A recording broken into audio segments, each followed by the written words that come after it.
Alright, so one wisdom from the Rebbe for today. So in this week's parsha starts off telling us that Moshe Rabbeinu gathered the Jewish people and told them the idea of the keeping of Shabbos, that for 6 days work shall be done, Sheishis Yamim Te'asim Melacha, but on the 7th day needs to be a Shabbos, and a day of Shabbos for God Almighty. Now, seemingly this is not understood. As the Rashi and all the commentators explain to us, this is coming right after Yom Kippur, right after God forgave the Jewish people for the sin of the golden calf, the sin of idol worship. God tells us that you should work for 6 days and the 7th day is Shabbos. What's the connection between the two? How is the idea of working for 6 days and resting on Shabbos the way of fixing up the sin of the golden calf? So the explanation is that really this idea that working for 6 days in the proper way, when it's done properly, like the Torah tells us over here, Te'asim Melacha, the work is done in a way of itself, that's the way to fix up the golden calf. Why? Because the way we say it in the pasuk over here is not that you should do work for 6 days, but rather that work shall be done, which makes it sound like the work is happening itself. How does that happen? So the explanation is because when a person goes to work in such a manner that he's fully invested in it, and he believes that his work is what's giving him his energy, and he goes to work as the work is his main focus, he's giving a very big place that the work is his source of sustenance.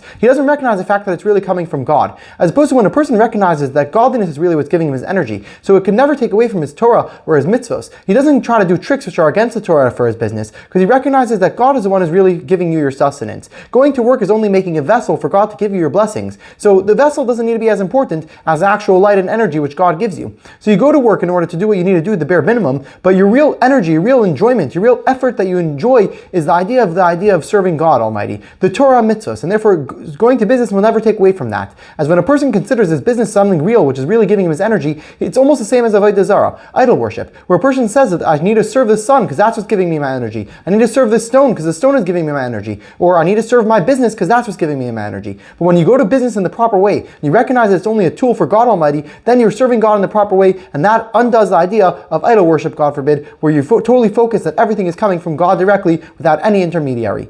L'chaim, l'chaim.